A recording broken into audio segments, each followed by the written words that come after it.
Hello. Good morning, ladies and gentlemen. Welcome to my presentation today. Let me just start by introducing myself. My name is Shahira. I'm a student who will make a presentation today. I would like to speak about criminal law reform that a reflection of property resulting from corruption criminal act. A criminological perspective. I will split my talk into four main parts.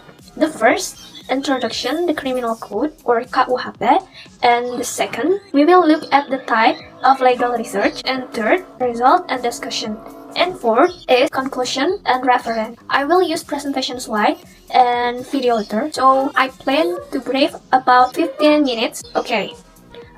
Criminal law reform is a part of criminal law policy and closely related to law enforcement police, criminal police, and social police. One of the forms of national legal development is reform. The reform of criminal justice system or SPP, which is an integral part of a subsystem, namely legal substance, legal structure, and legal culture. Corruption is an organized crime in Indonesia is categorized as extraordinary crime that have an impact on the creation of injustice in society. One of injustice reference to is related to the non-return of state laws stolen by corruptor, where effort to recover state laws are closely related to legal instrument enforced in a country. And in Indonesia, the criminal code and law on the eradication of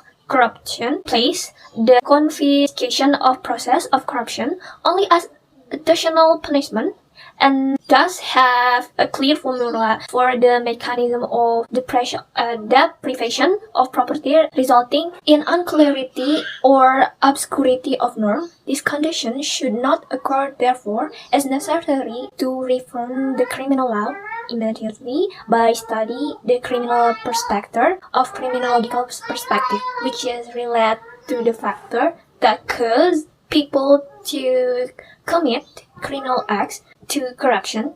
It's conclude that there must be immediate reform of criminal law in Indonesia, especially regarding the deprivation of property from the criminal acts or corruption based on the development of criminal behavior or criminology and the development of international criminal law concerning corruption. And the research method, this type of legal research, use object in a reform in the form of legal norm carried out through the process finding legal rules and legal principles and legal doctrines in order to answer legal issue as a type of normative legal research or normative law research. And then, namely legal research examining written law from various aspects, including aspect of theory, history, philosophy, and comparison as a type of normative legal research or normative law research, or namely legal research examining written law from various aspects and including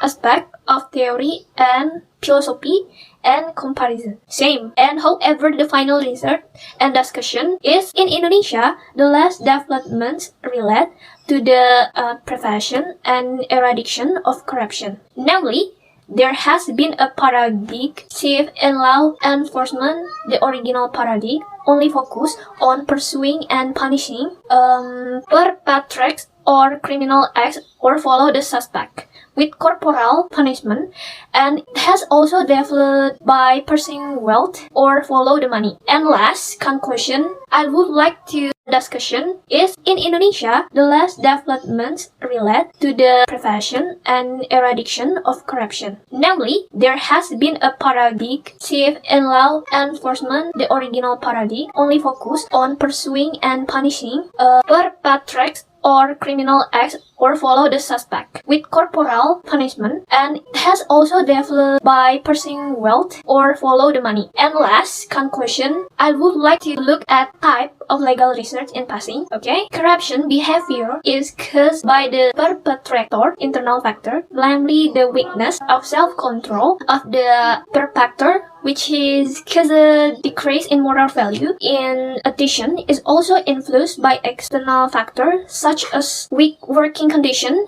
and lack of social supervision and control affecting the occurrence of moral decline. Therefore, criminal law reforms must be carried immediately in accordance with the paradigm seen in society and international criminal law, which is the place more emphasis on restoring the balance prior occurrence of criminal act as the concept of restorative justice. That's all I want to say about this presentation. Before I finish, let me just go over the 10 steps. We can take a build affection communication. So I'd like to finish by saying the most important thing in communication is to hear what isn't being said. It seems to me then what we should understand, need, wish, and value to establish effect communication on. Okay, I'll give you my email address in case you want to follow up something. And I said thank you for your attention. Sorry if my pronunciation was really bad. I'm still learning to speak how to speak in English. Bye bye.